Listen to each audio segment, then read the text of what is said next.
Medina का पुराना हिस्सा, जहां हर गली, हर मोड़ पर ऐतिहासिक किस्से दफन थे, वहीं एक मस्जिद के पास एक छोटा सा घर था। उस घर में एक काजी रहा करता था, जिसका नाम काजी अब्दुल्लाह था। उसका चेहरा सख्त था, लेकिन उसकी आंखों में एक अनजाना सा नरमी छिपी हुई थी। लोग उसे नेक और न्यायप्रिय समझते थे, लेकिन उसकी जिंदगी की एक काली दास्तान थी, जिसे किसी को नहीं मालूम था। काजी अब्दुल्लाह का जीवन बस यही था कि वह हर मामले को सच्चाई से जोड़ने की कोशिश करता। चाहे वो किसी गरीब का मामला हो या अमीर का, वह हमेशा इंसाफ की राह पर चलता था। लेकिन उसकी अपनी जिंदगी की उलझनें उसे परेशान करती थीं। एक दिन, जब सूरज का उजाला मदीना की गलियों में रोशनी फैला रहा था, काजी अब्दुल्लाह को एक नया केस मिला। यह केस किसी और नहीं, बल्कि उसके पुराने दोस्त और रिश्तेदार हामिद की तरफ से था। हामिद, जो एक धनी व्यापारी था, ने काजी के पास आकर कहा, काजी साहब, मुझे मदद की जरूरत है।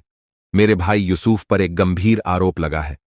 काजी अब्दुल्लाह ने उसकी बातें ध्यान से सुनी और फिर बड़े तन्हा अंदाज में कहा, बताओ हामिद भाई, क्या है वो आरोप? हामिद ने आंखों में गहरी चिंता के साथ कहा, यूसुफ पर धोखाधड़ी का आरोप है। उसे मैंने अपनी पूरी संपत्ति का जिम्मा सौंपा था, लेकिन अब जब मैंने सब कुछ जांच किया तो पता चला कि उसने मेरे पैसों का गलत इस्तेमाल किया है। मुझे पूरा यकीन है कि वह सच्चा नहीं है। काजी अब्दुल्लाह का दिल झकझोर उठा, क्योंकि यूसुफ, हामिद का भाई, उसकी बचपन से जान पहचान वाला था। वह जानता था कि यूसुफ एक नेक इंसान था, लेकिन क्या सच में वह धोखाधड़ी कर सकता था? काजी अब्दुल्लाह ने गहरी सोच में डूबते हुए कहा, मैं इस मामले को सुलझाऊंगा हामिद भाई, लेकिन याद रखो, इंसाफ कभी भी आसान नहीं होता। हामिद ने उसे एक चिट्ठी दी, जिसमें यूसुफ के खिलाफ आरोपों की पूरी जानकारी दी गई थी। काजी अब्दुल्लाह ने चिट्ठी को ध्यान से पढ़ा और फिर एक गहरी सांस ली। अब उसके सामने यह सवाल था कि क्या वह अपनी पुरानी दोस्ती को देखे या फिर सच्चाई की राह पर चले। इसी दौरान काजी अब्दुल्लाह को एक और शख्स का संदेश मिला। यह संदेश उसके पुराने साथी सैयद उमर का था, जो मदीना के दूसरे हिस्से में रहता था। सैयद उमर ने संदेश में लिखा था, काजी साहब, हमें कुछ महत्वपूर्ण बातें बतानी हैं, जिनका आपकी न्यायप्रियता से गहरा ताल्लुक है। काजी अब्दुल्लाह ने सैयद उमर से मिलने का निर्णय लिया और अगले दिन सैयद उमर के घर पहुंचे। वहां सैयद उमर ने जो राज खोला, वह काजी के लिए एक और बड़ा झटका था। उमर ने कहा, काजी साहब, हामिद और यूसुफ के बीच कुछ ऐसा हुआ है जो आपने शायद सोचा भी नहीं होगा। हामिद ने अपने भाई के खिलाफ झूठे आरोप लगाए हैं, ताकि वह खुद अपनी संपत्ति को कब्जा कर सके। काजी अब्दुल्लाह ने चुपचाप उसकी बातें सुनी। वह न तो यूसुफ को पूरी तरह निर्दोष मान सकता था और न ही हामिद को पूरी तरह दोषी। उसकी अंतरात्मा में हलचल मच गई। उम्र भर जिस इंसाफ का वह समर्थक था, अब उस पर ही एक सवालिया निशान लग गया था। क्या वह अपने पुराने दोस्त की मदद करेगा या अपने नैतिक कर्तव्यों के अनुसार सच्चाई की राह पर चलेगा? इस उलझन में काजी अब्दुल्लाह ने फैसला किया कि वह इस मामले की पूरी जांच करेंगे। लेकिन क्या यह फैसला उसे और भी बड़ी परेशानियों में डाल देगा? काजी अब्दुल्लाह के मन में कई सवाल थे, और वह न तो अपनी पुरानी दोस्ती की कीमत चुकाना चाहता था, न ही उसे अपने आत्मसम्मान से समझौता करना। जब तक यह मामला सुलझता, वह न चैन से सो सकता था, न दिन भर की परेशानियों से उबर पाता था। उसने अपना ध्यान पूरी तरह से यूसुफ और हामिद के मामले पर केंद्रित कर लिया। एक गहरी सांस भरते हुए उसने सबसे पहले यूसुफ से मिलने का निर्णय लिया। मदीना के बाजार में चलते हुए काजी अब्दुल्लाह ने यूसुफ को खोजा। वह अपने छोटे से घर में अकेला बैठा था और उसकी आंखों में किसी अज्ञात चिंता का समुंदर छिपा हुआ था। काजी अब्दुल्लाह ने धीरे धीरे दरवाजा खटखटाया। कौन? यूसुफ की आवाज भीतर से आई। ये मैं, काजी अब्दुल्लाह, मुझे तुमसे बात करनी है। दरवाजा खोलते हुए यूसुफ ने उसे अंदर बुलाया और बैठने के लिए कहा। काजी अब्दुल्लाह ने यूसुफ की तरफ देखा। उसका चेहरा बेहद तनाव में था, लेकिन उसकी आंखों में एक चमक थी जो किसी भी सच्चे इंसान की पहचान होती है। क्या तुम सच में धोखाधड़ी में शामिल हो यूसुफ? काजी ने सीधा सवाल किया। यूसुफ ने सिर झुका लिया। फिर धीरे धीरे उसने अपनी बात शुरू की। काजी साहब, मेरे ऊपर जो आरोप हैं वे पूरी तरह से गलत हैं, लेकिन जब मैंने हामिद से उस पैसे का हिसाब मांगा तो उसने मुझे भगा दिया। वह जानता था कि मैं उस संपत्ति का हिस्सा नहीं ले सकता था, क्योंकि वह सभी फैसले खुद करता था। मैं उसे समझाने की कोशिश करता रहा, लेकिन हर बार मुझे खामोश कर दिया जाता। अब जब मुझे हामिद के खिलाफ बोलने का मौका मिला है तो मैं चुप नहीं रह सकता। काजी अब्दुल्लाह उसकी आंखों में सच्चाई की झलक देख सकता था, लेकिन फिर भी उसके पास सबूत नहीं था। उसकी अंतरात्मा अब भी असमंजस में थी। तुम कहते हो कि हामिद ने तुमसे धोखा किया है, लेकिन क्या तुम्हारे पास इसके पुख्ता सबूत हैं? काजी ने तर्क किया। यूसुफ ने अपनी आंखें बंद कीं और गहरी सांस ली। मेरे पास सबूत नहीं है काजी साहब, लेकिन मेरे पास एक गवाही है जो तुम्हें इस मामले को सुलझाने में मदद कर सकती है। काजी अब्दुल्लाह की आंखें चौड़ी हो गईं। कौन है वह गवाह? ये वही आदमी है जो हामिद के खिलाफ सब कुछ जानता है। उसका नाम फहद है। वह मेरे साथ काम करता था और उसने खुद अपनी आंखों से हामिद को पैसे की हेराफेरी करते देखा है। अब काजी अब्दुल्लाह का दिल और भी भारी हो गया। उसे समझ में नहीं आ रहा था कि वह किसकी बात माने। वह यूसुफ से मिलने के बाद एक और महत्वपूर्ण कदम उठाने की सोच रहा था। उसे फहद से मिलकर यह सुनिश्चित करना था कि वह जो कह रहा है वह सच है। काजी अब्दुल्लाह ने फहद से मिलने का तय किया। वह एक छोटे से मोहल्ले में रहता था जहां पर छोटे व्यापारियों का जमावड़ा था। वह काजी से मिलने के लिए तैयार था क्योंकि उसने काजी की साख और न्यायप्रियता के बारे में बहुत सुना था। फहद एक साधारण सा आदमी था, लेकिन उसकी बातें गहरी थीं। काजी ने उसे बैठने को कहा और फिर सीधे सवाल किया, क्या तुमने हामिद को पैसे की हेराफेरी करते देखा था? फहद ने सिर झुका लिया और फिर धीरे धीरे बोला, हां काजी साहब, मैंने अपनी आंखों से देखा। हामिद ने यूसुफ को धोखा देने के लिए कई बार पैसे की हेराफेरी की। वह जानता था कि यूसुफ को कभी भी उसकी संपत्ति में हिस्सा नहीं मिलेगा, इसलिए उसने उसे किनारे कर दिया। अब काजी का दिल और भी भारी हो गया था। इस गवाह ने वह सच बताया था जिसे वह सुनना नहीं चाहता था। यह सिर्फ एक धोखाधड़ी नहीं थी, बल्कि यह एक साजिश थी। अब काजी अब्दुल्लाह के पास सबूत था कि हामिद ने अपने भाई को धोखा दिया था।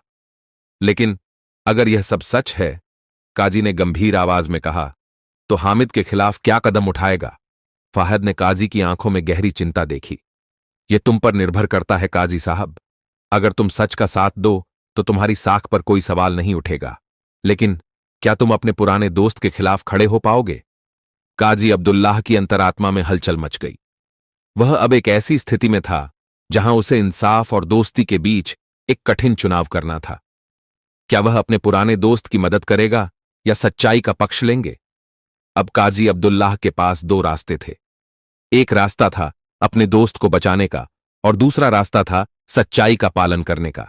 उसने गहरी सांस ली और फैसला किया कि जो भी वह करेगा, इंसाफ के लिए करेगा। काजी अब्दुल्लाह के दिल और दिमाग में एक तूफान था। वह एक ऐसे मोड़ पर खड़ा था जहां उसे सच्चाई का पक्ष लेने के बाद अपने पुराने दोस्त हामिद का सामना करना था। उसके सामने कई सवाल थे, लेकिन एक सवाल सबसे अहम था, क्या वह हामिद से दोस्ती तोड़ सकता था, जो उसके जीवन के सबसे अच्छे दिनों का साथी था? काजी ने यह फैसला लिया था कि वह हामिद को धोखा देने की सच्चाई बताएगा और न्याय का रास्ता अपनाएगा। लेकिन यह रास्ता आसान नहीं था। वह जानता था कि हामिद कभी इस सच्चाई को आसानी से नहीं स्वीकार करेगा। मदीना की गलियों में चलते हुए काजी अब्दुल्लाह का दिल भारी था। वह जानते थे कि अगर हामिद को इस बारे में बताया तो उनकी दोस्ती हमेशा के लिए खत्म हो सकती थी, लेकिन उनके लिए इंसाफ और ईमानदारी सबसे बड़ी प्राथमिकता थी। अब्दुल्लाह ने हामिद से मिलने के लिए उसका घर चुना। हामिद का घर मदीना के एक प्रतिष्ठित इलाके में था, जहां उसके व्यापार और संपत्ति का साम्राज्य फैला हुआ था। काजी अब्दुल्लाह के कदम धीमे और भारी थे। जब काजी अब्दुल्लाह ने हामिद के घर का दरवाजा खटखटाया तो कुछ देर बाद हामिद ने दरवाजा खोला। उसकी आंखों में हल्की सी चिंता और घबराहट थी, लेकिन फिर भी उसने काजी को आदर के साथ अंदर बुलाया। काजी साहब, आप कैसे? हामिद ने गर्मजोशी से कहा। मुझे तुमसे एक महत्वपूर्ण बात करनी है हामिद, काजी अब्दुल्लाह ने सख्त आवाज में कहा। क्या हुआ भाई? हामिद ने चौंकते हुए पूछा। यह एक गंभीर मामला है हामिद। मुझे तुम्हारे खिलाफ कुछ ऐसे सबूत मिले हैं जो तुम्हारी सच्चाई को उजागर करते हैं, काजी अब्दुल्लाह ने सीधे और स्पष्ट शब्दों में कहा। हामिद की आंखों में एक पल के लिए डर की झलक आई, लेकिन उसने तुरंत अपने चेहरे पर एक मुस्कान लाकर कहा, कौन सा मामला काजी साहब? काजी अब्दुल्लाह ने एक गहरी सांस ली और फिर उसने यूसुफ और फहद की गवाही का जिक्र किया। मैंने यूसुफ और फहद से बात की है। उन्होंने मुझे बताया है कि तुमने अपने भाई यूसुफ के खिलाफ धोखाधड़ी की है। तुमने उसे जानबूझकर संपत्ति से बाहर किया और उसका हक छीन लिया। हामिद का चेहरा पीला पड़ गया। उसकी आंखों में एक झूठी सी चमक थी, लेकिन उसकी आवाज में डर साफ झलक रहा था। यह झूठ है काजी साहब, तुम यकीन करो, ये सब फहद और यूसुफ की साजिश है। वे मेरे खिलाफ साजिश रच रहे हैं। काजी अब्दुल्लाह की आंखों में दृढ़ता थी। मैंने तुम्हारे खिलाफ जो गवाही सुनी है वह सिर्फ तुम्हारी नहीं बल्कि एक सच्चाई की गवाही है। तुमने अपने भाई का विश्वास तोड़ा, उसकी मेहनत और संघर्ष को नकारा और उसे धोखा दिया। हामिद का चेहरा अब पूरी तरह से बदल चुका था। उसकी आंखों में गुस्सा और अवसाद का मिला जुला भाव था। उसने अपनी आवाज को कड़ा करते हुए कहा, तुम्हें क्या लगता है काजी साहब, क्या तुम मुझे कमजोर समझते हो? क्या तुम मेरे खिलाफ खुलकर सामने आ सकोगे?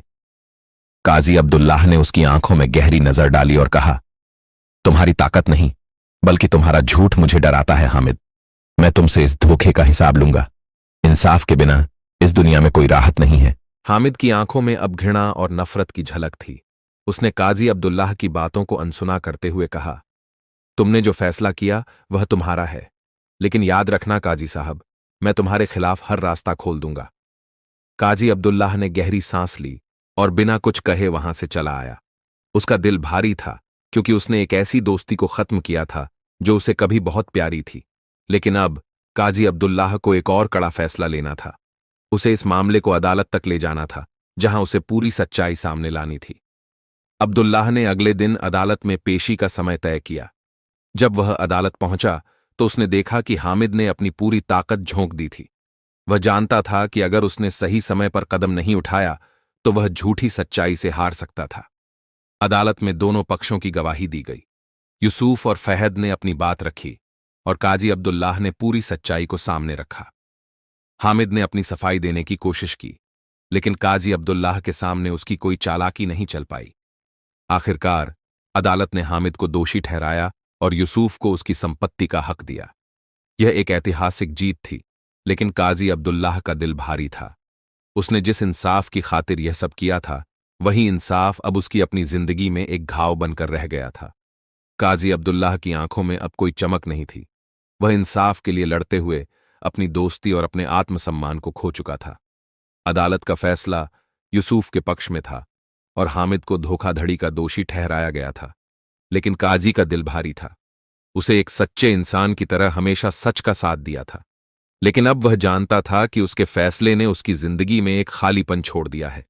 अब्दुल्लाह के लिए इंसाफ अब सिर्फ एक शब्द नहीं बल्कि एक दार्शनिक तात्पर्य बन चुका था। वह जानता था कि सच्चाई का पालन करने के बावजूद वह सच्चाई की कीमत चुका चुका था। वह अब मदीना की गलियों में अकेला घूमता था, बिना किसी उद्देश्य के, बस इस सोच में डूबा हुआ था कि क्या वह वाकई सही था। हामिद की काली साजिश का पर्दाफाश होते ही उसे अपनी गलती का एहसास हुआ। उसकी आत्मा का बोझ अब और भी बढ़ चुका था। हामिद को दोषी ठहराए जाने के बाद उसकी सारी संपत्ति जब्त कर ली गई और यूसुफ को उसका हक मिला। लेकिन क्या यह न्याय था?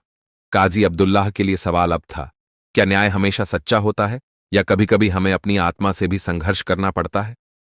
कुछ दिनों बाद काजी अब्दुल्लाह को एक पत्र मिला।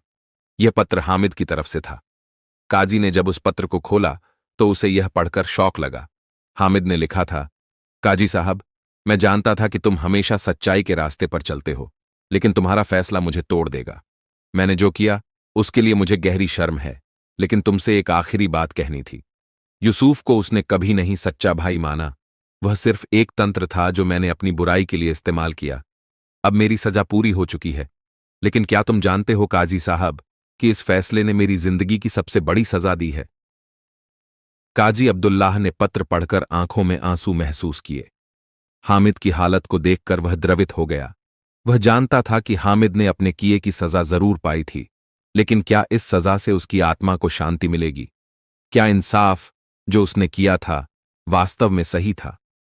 उसने हामिद के साथ अपनी पुरानी दोस्ती की यादों को याद किया और समझा कि कभी-कभी इंसान अपनी कमजोरियों के चलते गलत राह पर चले जाते हैं, लेकिन सच्चाई को स्वीकार करना और उसे सुधारने की कोशिश करना ही एक सच्चे इंसान का काम है। एक दिन जब काजी अब्दुल्लाह मस्जिद में अकेला बैठा था, उसे हामिद से मिलने का खत मिला। यह एक अंतिम मुलाकात का प्रस्ताव था। काजी अब्दुल्लाह ने पहले तो हिचकिचाया, लेकिन फिर वह सोचने लगा कि शायद यह मुलाकात दोनों के लिए जरूरी है। काजी अब्दुल्लाह हामिद के घर पहुंचा। हामिद का चेहरा अब पहले जैसा नहीं था। वह थका हुआ और टूट चुका था, लेकिन उसकी आंखों में पछतावे की लकीरें साफ दिख रही थीं। तुम आए हो काजी साहब? हामिद ने हल्की सी मुस्कान के साथ पूछा। तुमसे आखिरी बार मिलकर मुझे यह जानना था कि क्या तुम सच्चाई को समझ पाए हो? काजी अब्दुल्लाह ने गंभीरता से कहा। हामिद ने गहरी सांस ली और फिर कहा, मैंने अपने किए पर पछताया है। मैंने अपनी ताकत और संपत्ति का गलत इस्तेमाल किया, लेकिन अब मुझे एहसास हुआ है कि मैं खुद को धोखा दे रहा था। जब तक मैं अपने दिल से सच्चाई को नहीं स्वीकारता, तब तक मुझे शांति नहीं मिल सकती। तुम सही थे काजी साहब, जो तुमने किया वह इंसाफ था। काजी अब्दुल्लाह ने कुछ समय के लिए चुप रहकर हामिद की बातें सुनी। फिर उसने कहा, इंसाफ की राह हमेशा कठिन होती है हामिद, लेकिन अगर हम सच्चाई के साथ खड़े होते हैं तो हमारे दिल में शांति मिलती है। दोनों ने एक लंबी चुप्पी में बिताई। यह पल न तो किसी जीत का था, न किसी हार का। यह सिर्फ इंसाफ की सच्चाई का था, जिसे दोनों को अब समझने का मौका मिला था। काजी अब्दुल्लाह ने फिर आखिरी बार हामिद को देखा और कहा, मुझे उम्मीद है कि तुम अपनी जिंदगी को सही दिशा में ले जाओगे हामिद। अब तुम्हारे पास वह मौका है जो मैंने तुम्हारे लिए खोला है। हामिद ने सिर झुका लिया और कहा, तुम्हारे फैसले ने मुझे बचाया है काजी साहब। मैं हमेशा तुम्हारा एहसानमंद रहूंगा। इस मुलाकात के बाद काजी अब्दुल्लाह मदीना लौट आया। उसकी आंखों में अब भी वही शांति थी, लेकिन वह जानता था कि इंसाफ का पलड़ा हमेशा मुश्किलों और परीक्षणों से गुजरता है, और जब तक इंसान अपने दिल से सच्चाई को स्वीकार नहीं करता, तब तक वह असली शांति नहीं पा सकता। आज की वीडियो में बस इतना ही। वीडियो अच्छा लगा तो वीडियो को लाइक कर दो और अपने दोस्तों को शेयर कर दो, और ऐसे ही वीडियो देखने के लिए सब्सक्राइब करें ताकि आपको सभी नए वीडियो की जानकारी मिलती रहे।